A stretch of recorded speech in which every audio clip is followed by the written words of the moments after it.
Hong Kong is in an uproar. India and China fight over a disputed border. And Taiwan gets rejected by the World Health Organization. Again.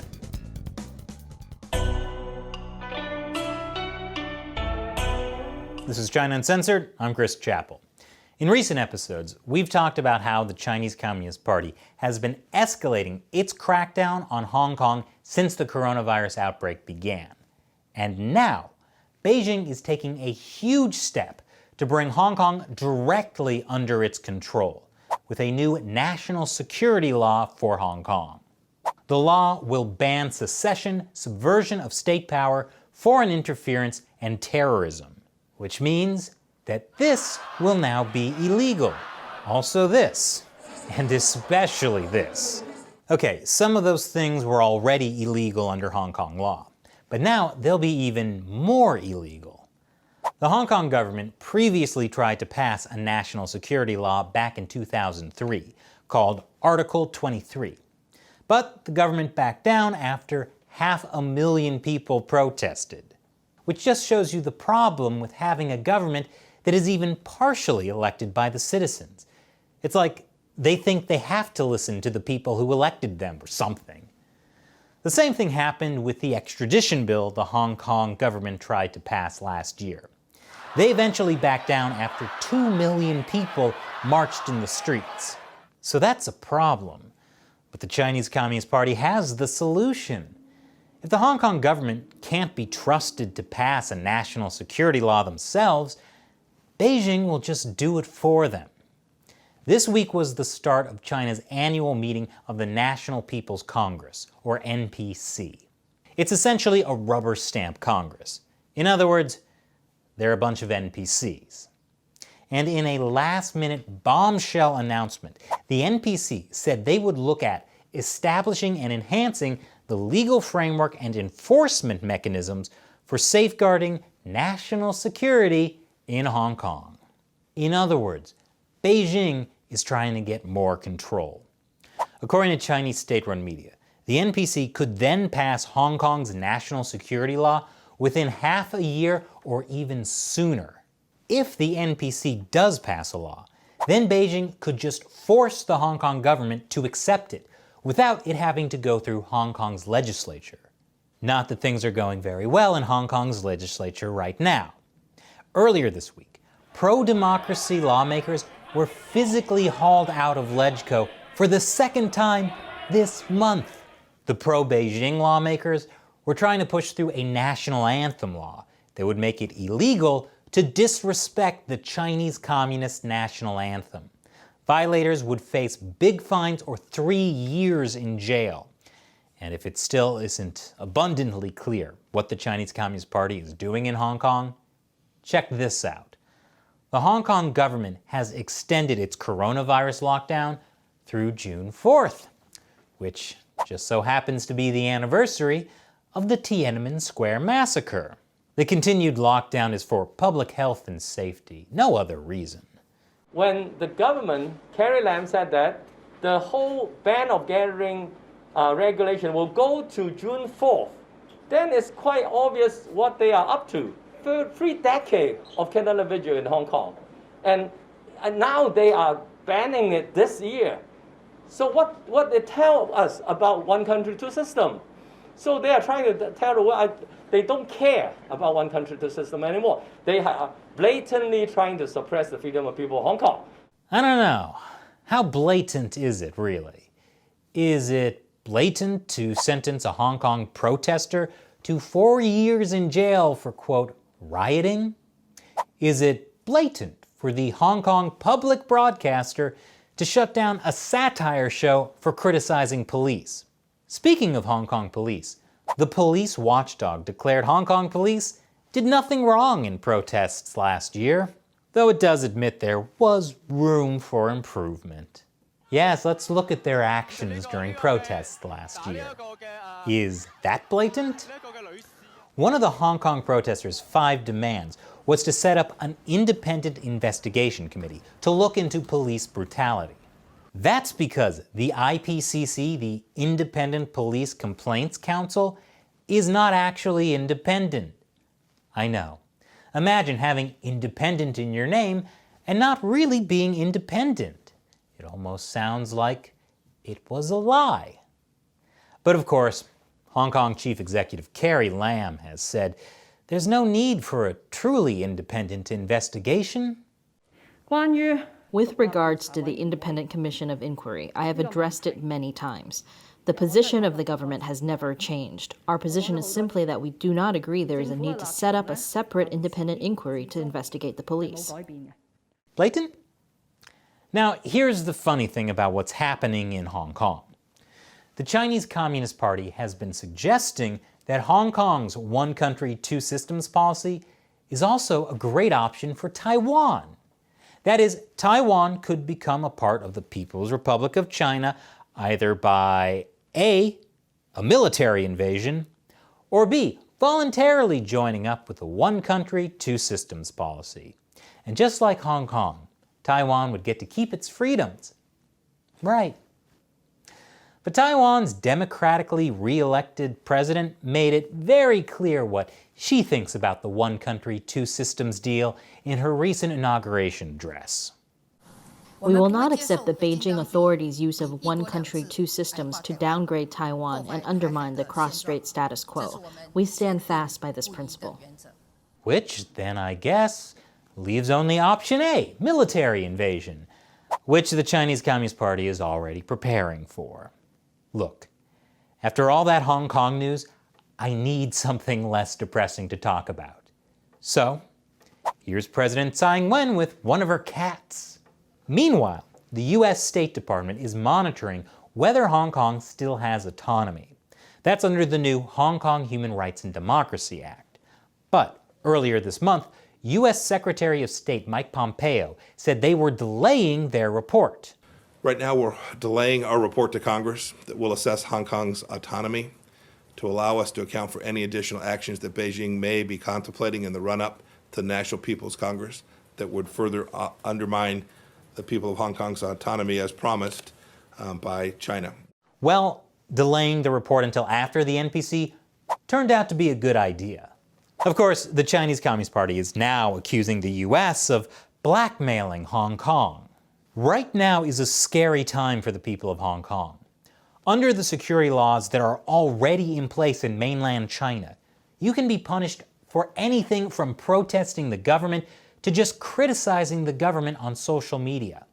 If similar laws are forced on Hong Kong, then Hong Kongers will lose the freedoms promised under one country, two systems. Ahead of the British handover, the Chinese Communist Party had promised Hong Kong it could keep all its freedoms until the year 2047. Now it seems like the party is taking away Hong Kong's freedoms 27 years earlier than they promised. But from the party's perspective, they're just doing it 27 years ahead of schedule. Communist systems sure are efficient. And coming up after the break, Indian and Chinese soldiers fight at the border.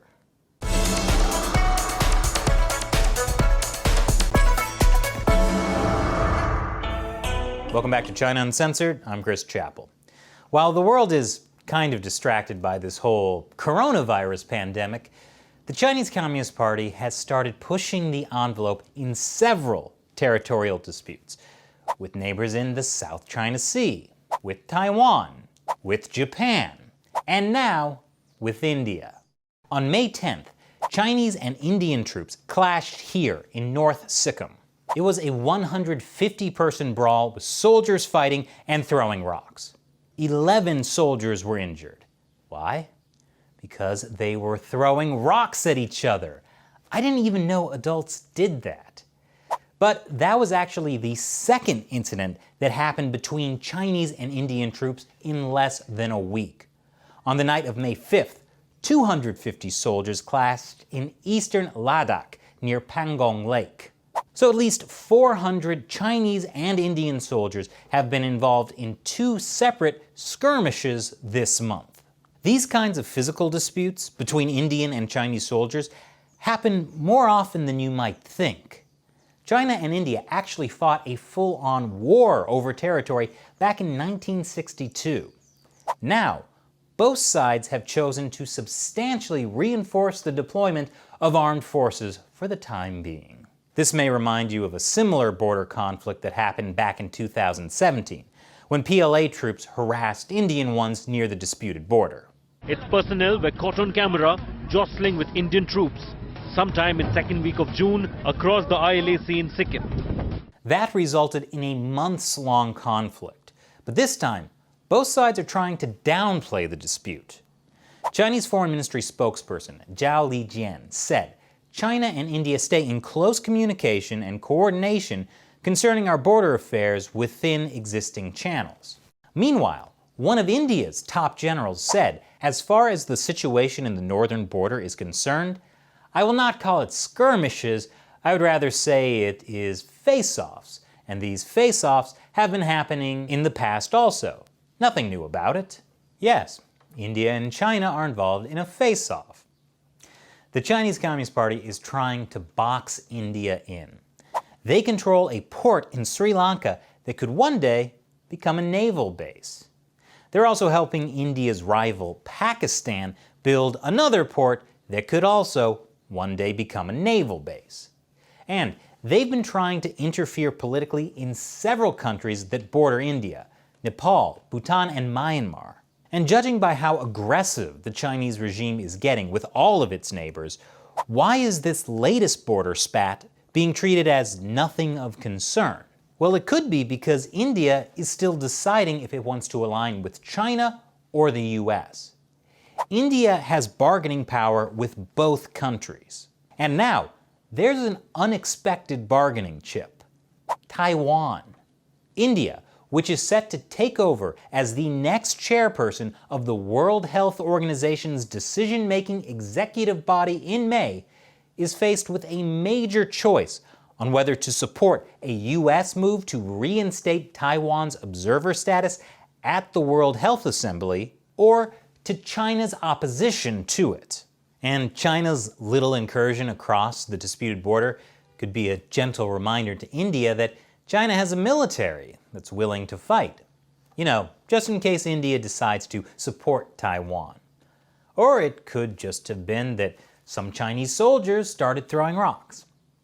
But if India feels like it has to make a choice between China and the United States, the choice is obvious, I hope. One shares India's democratic values. The other is an authoritarian regime known for a history of breaking promises. India shouldn't have to settle for a status quo where regular face-offs are nothing new. Speaking of which, since these latest face-offs, Chinese helicopters have been spotted flying along the border, and Indian fighter jets have now been deployed to the border as well. Something tells me I should save this graphic for future use. And stay tuned after the break. Taiwan has done a great job fighting the CCP virus, but the World Health Organization doesn't want to hear about it, unless it's from Taiwan province of China.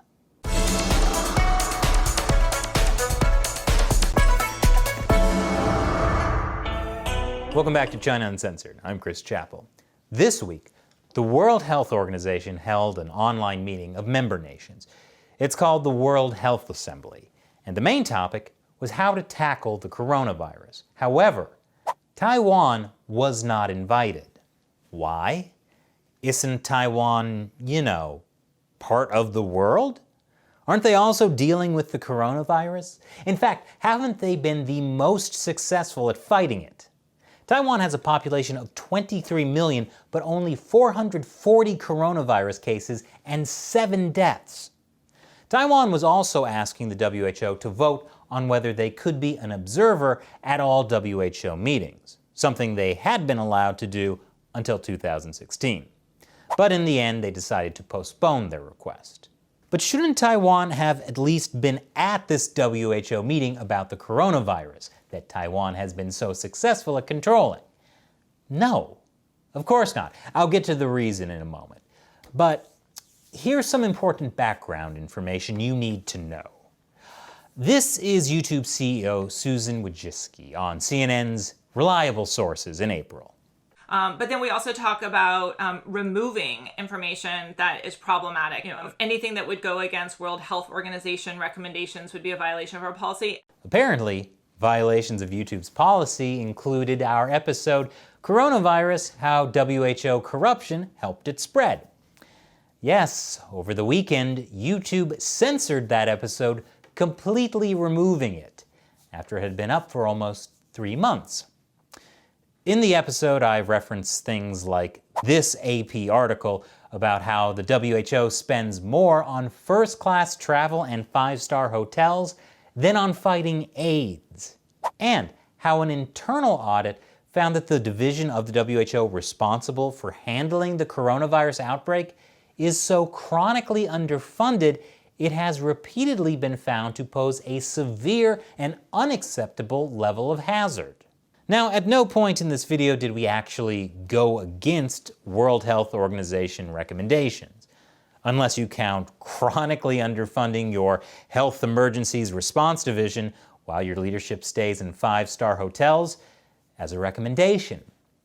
Actually, the reason YouTube gave for removing the video was because it encourages or promotes violent or dangerous acts. Yep.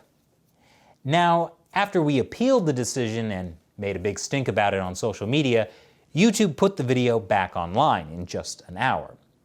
But this experience, it really got me thinking. As a YouTube content creator, I need to be more responsible to you, my viewers, when it comes to talking about the WHO. Thank you for pointing this out to me, Susan.